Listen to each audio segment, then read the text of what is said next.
Այսօր սոցիալական ցանցերը ոչ միայն տեղեկատվական եւ շփման հարթակ են, այլ նաեւ հանցագործությունների նոր դաշտ, ֆինանսական խարդախություններ, կեղծ ներդրումներ, հայտնի մարդկանց անունների եւ դեմքերի շահարկում։ Մեծ տարածում ստացած կիբերհանցագործությունների թեմայով այսօր կզրուցենք ներքին գործերի նախարարության, քրեական ոստիկանության գլխավոր վարչության, կիբերհանցագործությունների դեմ պայքարի վարչության պետ Հայկ Մկրտչյանի հետ։ Բարև ձեզ, պարոն Մկրտչյան։ Պարոն Մկրտչյան, եկեք խոսենք ընդհանուր թվերի մասին։ Նախ ուզում եմ հասկանալ վիճակագրությունը ինչ է ցույց տալիս վերջին 5 տարում կիբերհանցագործությունների մասով աճի, թե նվազմամիտում կա։ Շնորհակալություն հարցի համար։ Նախ ցանկանում եմ նշել, որ կիբերհանցագործություն ասվածը իրապահ մարմինները դիտարկում են համակարգչային համակարգի եւ համակարգչային տվյալների անվտանգության դեմ ուղղված հանցագործությունները, ինչպես նաեւ համակարգչային հափշտակությունները եւ այն էլեկտրոնային խարդախությունները, որի կատարման ժամանակ օգտագործվում է համակարգչային տեխնիկա, դիտարկելով վերջին 5 տարիների վիճակագրությունը նկատվում է համակարգչային հանցագործությունների աճ, որպես օրինակ բերեմ, եթե 2020 թվականին արձանագրվել է կիբերհանցագործության 617 դեպք, ապա 2025 թվականի այս 11 ամիսների ընթացքում արդեն ունենք արձանագրված 1500-ից ավել կիբերհանցագործության դեպքեր, այսինքն 5 տարիների ընթացքում կիբերհանցագործությունների կրկնակի աճ է նկատվում։ Աճը հիմնականում ինչով է պայմանավորված տեխնոլոգիաների զարգացմամբ, թե կիբերհանցագործները սկսել են կատարելագործել իրենց գործիքակազմը։ Երևի սա այն եզակի հանցատեսակներից է, որը որ պայմանավորված է, աճը պայմանավորված է մի շարք գործոններով, մասնավորապես COVID-ի համավարակի ընթացքում շատ աշխատանքներ տեղափոխվեցին on-line հարթակ, զարգացում ապրեցին օրինակ on-line կրթության ձևերը, մեծ զարգացում ապրեցին on-line խանութները եւ քաղաքացիները շարունակում են առ այսօր օգտվել այդպիսի հարթակներից, բնականաբար նմանատիպ հարթակների տարածումը չի վրիպում նաեւ հանցագործների տեսադաշտից եւ վերջիներս փորձում են իրենց հանցավոր գործունեությունը ծավալել նմանատիպ on-line հարթակներում, ինչն էլ հանգեցնում է նրան, որ կիբերհանցագործությունները տարեստարի աճում են, բացի այդ մենք մեր առօրյայում բավականին շատ ենք օգտագործում տարատեսակ սոցիալական կայքեր, գումարը հիմնականում վճարումները իրականացնում ենք on-line եղանակով, այսինքն այս բոլոր գործոնները ուղիղ կերպով նպաստում են նաև հանցագործությունների թվի աճին։ Որն է եղել Հայաստանի պատմության ամենամեծ կիբերհարձակման դեպքը։ Կիբերհարձակում ասելով, եկեք դիտարկենք երկու օրինակ, երբ թիրախավորվում է քաղաքացու ֆինանսական միջոցները եւ թիրախավորվում են համակարգչային համակարգերը, եթե այս երկու ուղղություններով դիտարկենք, ապա ունեցել ենք դեպք, երբ քաղաքացուց կամ կազմակերպությունից տվյալ դեպքում հափշտակել են $1 միլիոն ավել գումար, իսկ երկրորդի պարագայում պատերազմի շրջանում եւ COVID-յան ժամանակաշրջանում մեծ թիվ էին կազմում մեր հայկական սեգմենտում գտնվող վեբ կայքերի նկատմամբ իրականացվող հարձակումները զանգվածային։ Ինչ կոնկրետ քայլեր է այսօր իրականացնում ոստիկանությունը, որպեսզի արդյունավետությունը բարձրացնի կիբերհանցագործությունների բացահայտման առումով։ Բացահայտման արդյունավետությունը բարձրացնելու ամենահիմնական պայմանը կայանում է նրանում, որ իրապահ մարմինը պետք է ունենա համապատասխան ստորաբաժանում, որը ունակ կլինի լուծել իր առջև ծառացած խնդիրները։ Այդ նպատակով 2024 թվականին ձևավորված քրեական ոստիկանության կազմում ընդլայնվեց արդեն իսկ գոյություն ունեցող կիբերհանցագործություններով մասնագիտացված ստորաբաժանումը, ներկայումս այն գործում է վարչության ձևաչափով եւ այդ վարչության կազմում տարանջատվեցին այն ուղղությունները, որին պետք է հիմնականում իրապահ մարմինները ուշադրություն դարձնեն, այսինքն ըստ հանցատեսակների սեգմենտավորում կատարեցին, ինչը հնարավորություն է ընձեռում աշխատակիցներին կոնկրետ հանցատեսակներով էլ ավելի պրոֆեսիոնալ դառնալ եւ այդ ուղղությամբ մենք հավաքագրեցինք նոր աշխատակիցներին եւ պարբերաբար թե եվրոպական մեր գործընկերների հետ եւ թե տեղի ռեսուրսներով փորձում ենք դասընթացներ կազմակերպել նրանց մասնագիտական որակները բարձրացնելու նպատակով։ Երկրորդ կարևոր պայմանը բացահայտման համար դա միջազգային համագործակցությունն է, քանի որ կիբերհանցագործությունները իրենց բնույթով կրում են անդրազգային բնույթ եւ առանց միջազգային համագործակցության հնարավոր չէ բացահայտել անդրազգային հանցագործությունները։ Այդ նպատակով մենք, այսինքն ակտիվ համագործակցություն ենք ծավալել թե հայտնի սոցիալական կայքերի, թե կրիպտոհարթակների եւ թե միջազգային գործընկերների հետ, ինչը հնարավորություն է տալիս շատ հանցատեսակների դեպքերում արագ արձագանքել, տեղեկատվություն փոխանակել, որը հետագայում քրեական վարույթների ընթացքում օգտագործվում է որպես ապացույց, իսկ այդ ապացույցն էլ դառնում է հիմք հանցագործությունը բացահայտելու համար։ Սակայն մենք մինչև օրս խոսում ենք այս հանցատեսակի լատենտայնության, այսինքն թաքնված լինելու մասին, երբ քաղաքացիներն անգամ մեծ ֆինանսական կորուստներ կրելու պարագայում չեն դիմում իրավապահներին։ Ինչով է սա պայմանավորված, որոշակի անվստահություն է, թե դուք ինչպես կմեկնաբանեք։ Տեսեք, ընդհանրապես ցանկացած հանցագործության, այդ թվում նաև կիբերհանցագործությունների լատենտայնությունը պայմանավորված է մի շարք գործոններով, սխալ է պնդել այն տեսակետը, որ քաղաքացիները չեն դիմում իրավապահ մարմիններին միայն այն պատճառով, որ չեն վստահում իրավապահ մարմիններին։ Մենք ունեցել ենք բազմաթիվ դեպքեր, երբ քաղաքացիները բավականին ուշ են դիմել հանցագործության զոհ դառնալուց հետո եւ վերջիններս այդ զրույցում նրանք նշել են, որ չեն ցանկացել, որպեսզի իրենց մտերիմները կամ իրենց ընկերները իրենց ազգուշության մասին տեղյակ լինեն, այսինքն մտածել են, թե դառնալով հանցագործության զոհ իրենց մեղքով է տեղի ունեցել, բայց ցանկանում եմ նշել, որ ցանկացած պարագայում, երբ քաղաքացիները դառնում են հանցագործության զոհ, տեղում պետք է դիմեն իրավապահ մարմիններին, քանի որ ժամանակին դիմելը ունի կարևոր նշանակություն։ Շատ ենք ունեցել դեպքեր, երբ անցել է 1 տարի, քաղաքացին որոշել է նոր դիմել իրավապահ մարմիններին եւ այդ 1 տարվա ընթացքում արդեն անհետացած են եղել բազմաթիվ ապացուցողական նշանակություն ունեցող տվյալներ, ինչը հանգեցրել է նրան, որ իրավապահ մարմինները հնարավորություն չեն ունեցել արդյունավետ քննություն իրականացնել եւ բացահայտել հանցագործությունը եւ ցավոք սրտի քաղաքացիների մեջ շրջանառվում է այն պնդումը, որ եթե կրել են ֆինանսական վնասներ, ապա այդ ֆինանսական վնասները չեն վերականգնվի, եթե այո, նրանք չդիմեն իրավապահ մարմիններին, ապա հնարավոր չէ վերականգնել այդ ֆինանսական վնասները, բայց երբ որ քաղաքացին դառնում է հանցագործության զոհ եւ դիմում է իրավապահ մարմիններին եւ այդ հանցագործության դեպքով իրականացվում է աշխատանք, հավանականությունը մեծանում է, որ ստեղծվի այնպիսի պայմաններ, որ քաղաքացին հնարավորություն կունենա վերադարձնել իր կորցրած ֆինանսական միջոցները։ Այս ընթացքում եղել են նման դեպքեր, երբ քաղաքացին դիմել է, հետագայում բացահայտվել է հանցագործությունը եւ նրա ֆինանսական միջոցները վերադարձվել։ Վերջերս արձանագրված մեկ օրինակ բերեմ, քաղաքացիներից մեկը, հասկանալով, որ դարձել է հանցագործության զոհ, դիմեց մեր ստորաբաժանում եւ նույն պահին մենք հնարավորություն ունեցանք այն ընկերության միջոցով, որի միջոցով փորձ էր արվել հափշտակվել գումարը, այդ ընկերության հետ համագործակցության միջոցով կասեցնել այդ գործարքը եւ քաղաքացին հետագայում արդեն այդ գումարը բնականաբար չկորցրեց եւ վերադարձրեց։ Որքան գումարի մասին է խոսքը։ 7000 ԱՄՆ դոլար։ Իսկ ինչ տեսակի հանցագործություններ սա։ Երբ քաղաքացուն զանգահարում են կենտրոնական բանկի, այլ ուժային կառույցի անունից ներկայանում են, վերջերս հորդորում են իր բանկային միջոցները տեղափոխի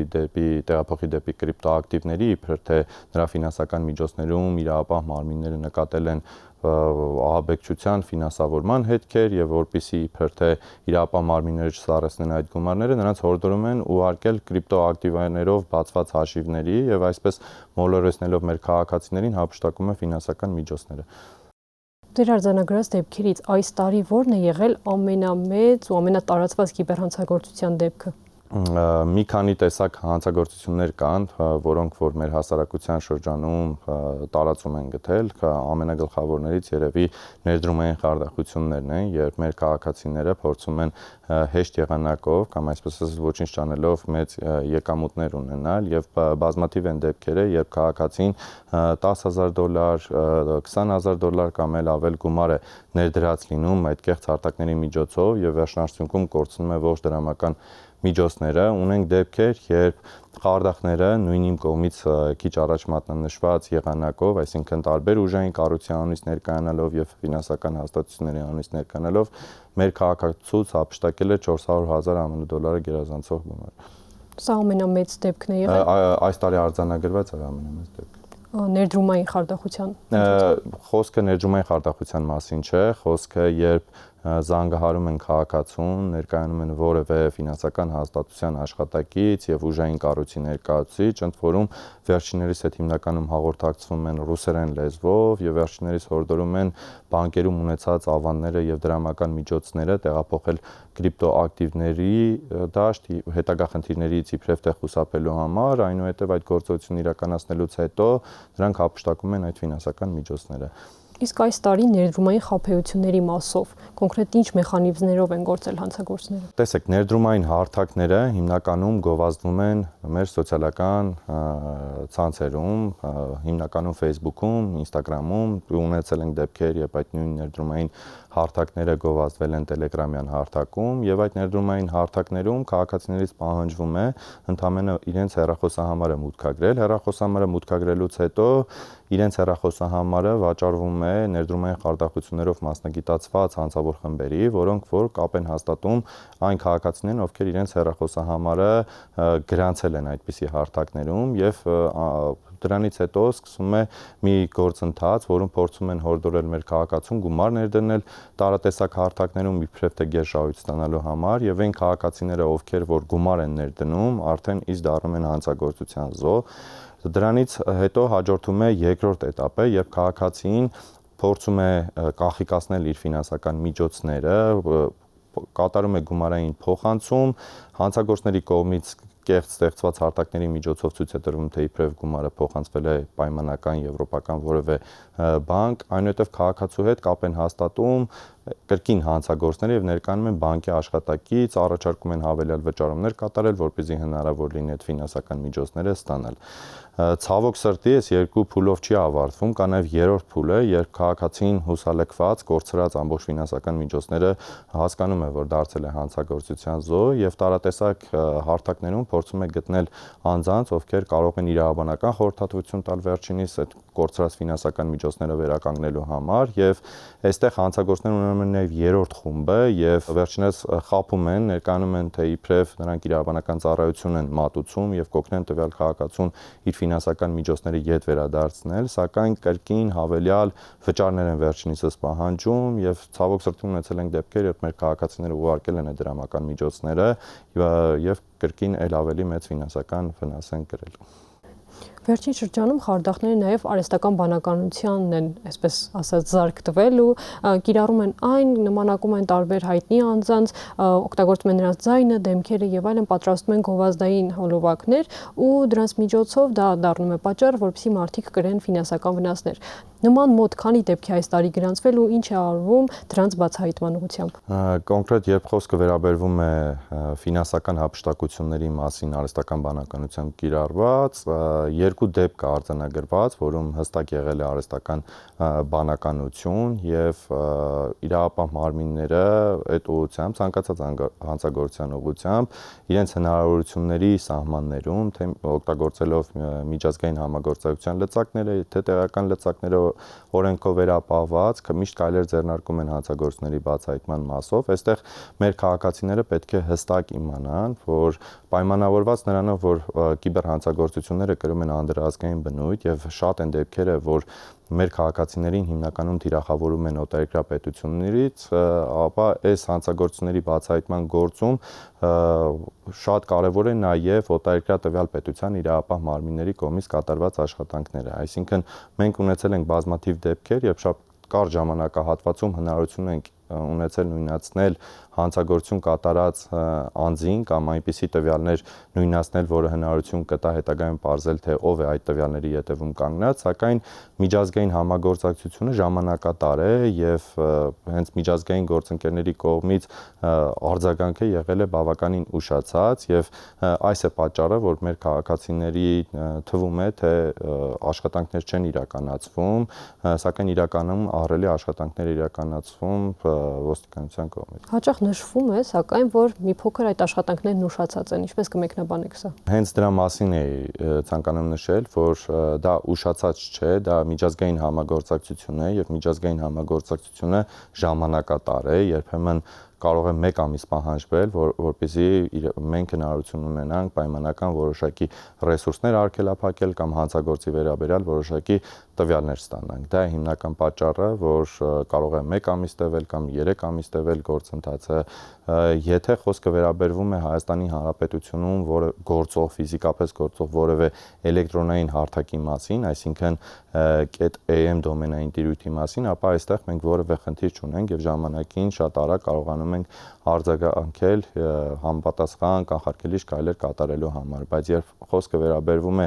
այնպիսի դոմենային անվանումների կամ այնպիսի հոսթինգային ծառայությունների մասին, որոնք որ ֆիզիկապես Հայաստանի Հանրապետությունում չեն գտնվում, այստեղ մենք ունենում ենք որոշակի խնդիրներ, այսպես ասած, եւ այդ խնդիրները լուծվում են ժամանակի ընթացքում, այն է միջազգային համագործակցություն։ Որ տարիքային խմբերն են, կա ինչ-որ տարիքային բաշխվածություն, որ այդ անձինք դառնում են կիբերհանցագործությունների զոհ։ Հայաստանի Հանրապետությունում վիճակագրությունը ցույց է տալիս, որ պայմանական ֆինանսական հափշտակությունների զոհ կարող են դառնալ ցանկացած տարիքի անձ, այսինքն վճարունակ անձ։ Այստեղ բնականաբար ավելի երիտասարդ մարդկանց մոտ համատաբար մեդիագրագիտությունն է բարձր, վերջիններս որոշակիորեն պահպանում են կիբերհիգիենայի կանոններ, այսինքն դա նպաստում է նրան, որ վերջիններս որոշակիորեն պաշտպանվում են կիբերհանցագործության զոհ դառնալուց, իսկ ավելի տարեց անձինք համարվում են ավելի խոցելի, քանի որ վերջիններս տարական պայմանական պաշտպանվածության միջոցներին չեն տիրապետում եւ երբեմն հանցագործները կարողանում են վերջիններիցս զգայուն տվյալներ կորզել եւ հետագայում հափշտակություն կատարել։ Պարզ օրինակ բերեմ, օրինակ շատ քաղաքացիներ ցավոք սրտի չգիտեն, որ SMS հաղորդագրության միջոցով եկած բանկային կոդը պետք է օտար անձանց չտրամադրեն եւ այդ բանկային կոդի տրամադրումը կարող է հանգեցնել նրան, որ հանցագործը կարող է հասանելիություն ստանալ վերջինիս on-line banking հավելվածին եւ հասանելիություն ստանալուց հետո կարողանա նոր վարկեր ձևակերպել կամ հափշտակել արդեն իսկ գոյություն ունեցող ֆինանսական միջոցները։ Երիտասարդները ավելի իրազեկված են այդ առումով եւ ավելի շատ տեղեկացված են, որ նմանատիպ տվյալները չպետք է փոխանցել օրինակ օտար անձանց։ Նույն բանկային քարտերի օգտագործումը բազմաթիվ անգամ ես խանութներում հանդիպել եմ, երբ տարեց մարդիկ բանկային քարտը տրամադրել են վաճառողին, ասել են վճարումը դուք կատարեք, սա եւս մեկ ազդակ է, որ նրանց իրազեկվածության մակարդակը բարձրացնելու անհրաժեշտություն կա, քանի որ եթե նշված վայրում լինի հանցագործ, ապա նա կարող է հանգիստ վերցնել այդ տվյալները, բանկային քարտի տվյալները եւ դրանով իսկ գործարք կատարել։ Մեր բազմաթիվ շփումների ընթացքում հենց տարեցներից այս միտքն են գրում, որ բանկային քարտը ունենալով PIN-ը չունեն, ինչ պիտի անեն, այսինքն վերջիններս բավականաչափ տեղեկացված չեն, որ բանկային քարտը ֆիզիկապես կամ նկարի տեսքով ունենալը կարող է հնարավորություն տալ հանցագործին հափշտակություն կատարելու համար, այսինքն տվյալ դեպքում բանկային PIN կոդը ընդհանրապես հանցագործին պետք չի լինի։ Ինչպես անձը կարող է հասկանալ, որ իրեն փոխանցված, իրեն ուղարկված ֆայլը վիրուս է։ Մեկ խորհուրդ կարող եմ տալ այս ուղղությամբ, նախ երբ որ էլեկտրոնային փոստի միջոցով անձը ստանում է որոշակի նամակ, այսպես ասած, եւ այդ նամակի մեջ կամ հաղորդագրության մեջ, ինչպես կուզենաք նշեք, արկա է որոշակի ֆայլ, ապա անհրաժեշտ է նախ առաջինը ստուգել, թե ով է ուղարկողը, այսինքն հասկանալ, թե այդ նամակը վերջինիս է հասցեագրված, թե ոչ։ Երկրորդը ոչ մի դեպքում անծանոթ հաղորդագրություններում կցված ֆայլերը խորհուրդ կտամ քաղաքացիներին չբացել, եթե պայմանական վերջիններս նմանատիպ տվյալներ չեն փորձել ձեռք բերել, այսինքն պայմանական անձը ուզում է բանկից ստանալ իր քաղվածքը։ Եթե բանկը ուղարկվում է քաղվածքը, մեծ է հավանականությունը, որ դա նորմալ ֆայլ է լինելու, այսպես ասած, եւ չի պարունակի իր մեջ վնասաբեր ծրագրեր, բայց եթե անձը պայմանական հարցում չի կատարել որևէ ընկերությունից ինչ-որ տվյալներ եւ այդ ընկերության անունից, այսպես ասած, ստանում է հաղորդագրություն, ապա այդ ֆայլը խորհուրդ կտամ չբացել։ Երկրորդը հատուկ ծրագրեր կան, կայքեր կան, որտեղ եթե անգամ ներբեռնել է այդ ֆայլը, այդ կայքերի միջոցով կարող է ստուգել արդյոք այդ ֆայլում վնասաբեր ծրագրեր պարունակվում են, թե ոչ։ Գլխավոր պայման է վիրուս տոտալ օրինակի համար։ Գլխավոր պայմաններից մեկը այն է, որ ցանկացած հաղորդագրության դեպքում, էլեկտրոնային հաղորդագրությունների մասին է խոսքը, անհրաժեշտ է ստուգել, թե ով է ուղարկել հաղորդագրությունը։ Ընդ որում պետք է ստուգել ոչ միայն անունը, ազգանունը գրված, երբ մենք գրանցվելուց այդպիսի նշումներ կատարում ենք, այլ նաև էլեկտրոնային փոստը, ուշադրություն դարձնել, թե արդյոք տվյալ էլեկտրոնային փոստը ուղարկվել է նշված ընկերության կողմից, թե ոչ։ Իսկ որքանով է կարևոր երբուլային անվտանգությունը, որովհետև հաճախ քաղաքացիներին խորհուրդ է տրվում, որ ամեն դեպքում միացնեն այն, բայց որքանով օրինակ սովորական օգտատիրոջ համար սա կարևոր։ Նախ երբուլանի անվտանգություն ասելով մենք հասկանում ենք հավելյալ անվտանգության մեթոդներ, որոնք որ մեր քաղաքացիները իրենց հաշիվների օգտագործման ժամանակ կարող են ակտիվացնել։ Պայմանական օրինակ բերեմ, երբ որ մենք օգտվում ենք Facebook սոցիալական կայքից։ Facebook սոցիալական կայքին մուտք գործելու համար օգտագործում ենք մուտքանուն եւ գաղտնաբար։ Հենց երկփուլանի անվտանգության համակարգը մեզ հնարավորություն է տալիս բացի գաղտնաբառը մուտքագրելուց, նաեւ մուտքագրենք հավելյալ, օրինակ SMS հաղորդագրության միջոցով ստացված կոդը կամ որևէ ծրագրում արկա կոդը, որից հետո նոր Facebook-ը մեզ հնարավորություն է տալիս հասանելիություն ստանանք մեր անհատական էջին։ Հիմա պատկերացնենք իրավիճակ, երբ հանցագործները որևէ եղանակով կարողացել են որսալ մեր գաղտնաբառը Facebook սոցիալական կայքում եւ փորձ են կատարում մուտք գործել Facebook սոցիալական կայք։ Մուտքագրելուց հետո վերջիններս հնարավորություն չեն ունենա հասանելիություն ստանալ, քանի որ նրանցից կպահանջվի պայմանական SMS հաղորդագրության միջոցով ստացված կոդը, ընդ որում այդ կոդերը մեկ անգամյա օգտագործվում են եւ չեն կրկնվում, այսինքն այստեղ մենք այդ անվտանգության համակարգը ակտիվացնելուց հետո հնարավորություն ունեցանք նաև մեր անվտանգությունը, անվտանգության մակարդակը ել ավելի բարձրացնել։ Ընդ որում ես խոսեցի Facebook-ի մասին, բայց գրեթե բոլոր լայն տարածում ունեցող հարթակները նման հնարավորություն ընձեռում են, այդ թվում նաև սոցիալական կայքերը, հեռահաղորդակցության համակարգերը, նույն Telegram-յան հարթակը։ Մենք շատ ենք խոսում, որ շատանում են դեպքերը, երբ անձինք զրկվում են, օրինակ Telegram-յան իրենց Telegram-յան հարթակներից, այստեղ եթե այն քաղաքացիները չեն դժում, ովքեր այս համակարգը միացրած են լինում, այսինքն երկփուլանի անվտանգություն ասելով հասկանում ենք ոչ միայն SMS հաղորդագրության միջոցով ստացված կոդ, այդ թվում նաև էլեկտրոնային փոստին ուղարկված լրացուցիչ գաղտնաբառը, բոլոր դեպքերում երկփուլանի անվտանգության համակարգը դժվարեցնում է հանցագործների կյանքը եւ բարձրացնում է մեր անվտանգության մակարդակը, այսպես ասած։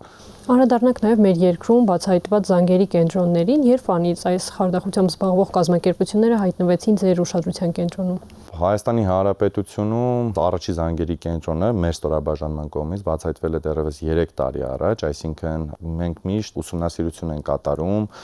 համապատասխան վերլուծություններ ենք կատարում, թե որ հանցատեսակները կարող են օրինակ Հայաստանի Հանրապետությունում տարածում գտնել, ընդ որում տարածում գտնել ոչ միայն քաղաքացիներին թիրախավորելու առումով, այլ նաև մեր քաղաքացիների կողմից նմանատիպ հանցագործություններ կատարում են։ Բնականաբար ուշադրության կենտրոնում հայտնվելուց հետո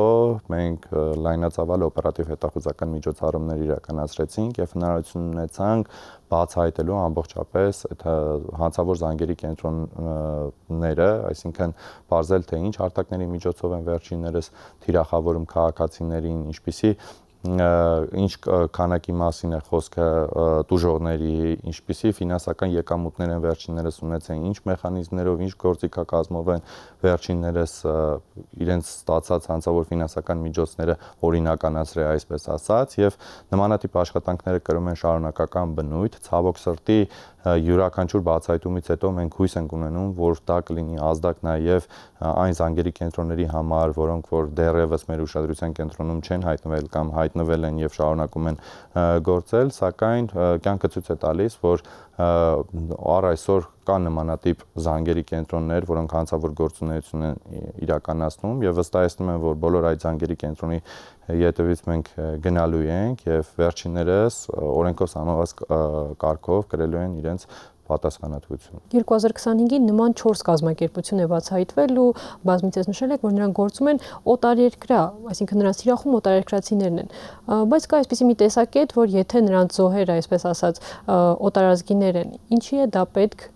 Հայաստանի իրավապահներին։ Երկու կարևոր օրինակ բերեմ, այսպես ասած, նախ Հայաստանի Հանրապետության առաջին կարևոր պայմանն է Հայաստանի Հանրապետությունը չպետք է լինի հանցագործների համար որջ, այսինքն չպետք է լինի օտարերկրյա հանցագործների համար գրավիչ վայր, որպեսզի վերջիններս այստեղ իրենց հանցավոր գործունեությունը ծավալեն։ Եվ դրա օրինակ է այն, որ մեր կողմից բացահայտված զանգերի կենտրոնում եղել են նաև բազմաթիվ օտարերկրյա քաղաքացիներ։ Երկրորդ կարևոր օրինակը այն է, երբ մենք զանգերի կենտրոնը բացահայտում ենք, ունեցել ենք դեպք, երբ այդ զանգերի կենտրոնը ղեկավարվել է օտարերկրյա քաղաքացու կողմից, ով նմանատիպ զանգերի կենտրոններ է ունեցել օտարերկրյա այլ պետություններում եւ այդ օտարերկրյա այդ պետությունների իր զանգերի կենտրոնները թիրախավորել են Հայաստանի Հանրապետության քաղաքացիներին, այսինքն կասեցնելով զանգերի կենտրոնի գործունեությունը Հայաստանի Հանրապետությունում մենք հնարավորություն ենք ունեցել կասեցնել նաեւ այն զանգերի կենտրոնների գործունեությունը օտարերկրյա պետություններում, որոնք որ հնարավորություն են ունեցել թիրախավորելու Հայաստանի Հանրապետության քաղաքացիներին։ Որպես օրինակ բերեմ, Նիգերիան հանդիսանալով մեծ պետություն ժամանակի ընթացքում ակտիվ պայքար չի մղվել տարբեր խարդախությունների դեմ եւ այսօր ամբողջ աշխարհը Նիգերիային ասոցացվում է որպես խարդախությունների երկիր։ Ես չեմ կարծում մեր երկրում լինի մեկ քաղաքացի, ով կցանկանա, որ Հայաստանի Հանրապետությունը նաեւ ասոցացվեն խարդախների հետ, այսպես ասած, եւ իրավապահ մարմինների համար առավել եւս հանցագործը մնում է հանցագործ, լինի նա Հայաստանի Հանրապետությունում եւ թիրախավորի Հայաստանի Հանրապետության քաղաքացուն, թե օտարերկրյա որևէ քաղաքացու։ Եվ վերջում, պարոն Մկրտչյան, ո՞րն է ըստ ձեզ այն ամենակարևոր քայլը կամ կանոնը, որը կօգնի քաղաքացիներին խուսափել նման կիբերհանցագործությունների զոհ դառնալուց։ Այստեղ մի քանի կանոններին պետք է հետևեն։ Նախ առաջինը ֆինանսական խարդախությունների զոհ չդառնալու հիմնական կանոններից մեկը այն է, որ քաղաքացին նախ պետք է հասկանա, որ մեկ ամսվա ընթացքում իր ներդրված գումարի գերշահույթ նա երբեք չի կարող ստանալ, եթե լիներ իրականում այդպես, ապա այն մեծահարուստները, ովքեր որ ունեն ֆինանսական մեծ հոսքեր, պայմանական բանկերում իրենց գումարները ավանդներում չէին դնի, այլ այդպիսի հարթակներում ներդրումներ կկատարեին եւ գերշահույթ կունենային։ Երկրորդը ցանկացած հրապարակմանը չվստահել։ Մենք ունեցել ենք բազմաթիվ դեպքեր, երբ մեր Facebook սոցիալական կայքում մեր տարբեր խանութների անունից գովազդներ են տեղադրվել, որ խաղարկություններ է տեղի ունեցել եւ քաղաքացիներից պահանջել են զուտ իրենց տնօրինության տարեթիվը գրել, որպեսզի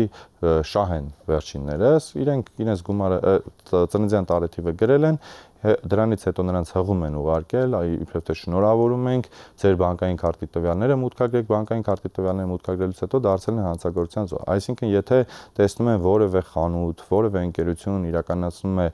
խաղարկություն, այսպես ասած, ապա դժվար չէ օրինակ զանգահարել տվյալ ընկերություն, պարզել արդյոք նշված ընկերությունը նշված խաղարկությունը կատարում է թե ոչ։ Նույնը վերաբերում է նաև ֆինանսական հաստատություններին։ Բազմաթիվ մեր ֆինանսական հաստատությունների, բանկերի, էլեկտրոնային դրամապանակների անուններից տարատեսակ զեղծարարություններ են տեղի ունենում, այսինքն հանցագործների կողմից հարթակներ են ստեղծվում։ Նմանատիպ հանցագործության զոհ չդառնալու համար մեկ պայմանը տվյալ դեպքում տվյալ ընկերությունից փորձել անձամբ պարզել, թե արդյոք նշված գովազդը վերջիններս են տեղադրել եւ արդյոք այդպիսի գովազդը կամ խաղարկությունը կամ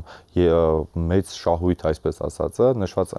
ընկերությունն է տալիս, թե ոչ։ Եվ այդ պարագայում կհասկանան, որ բոլոր գրեթե դեպքերում դա հանցագործների ձեռքի գործն է եւ հերիք է, որ 10 քաղաքացի իմանան դրա մասին, ես պայմանական բնականաբար թիվ եմ ասում 10, նրանք եւս իրենց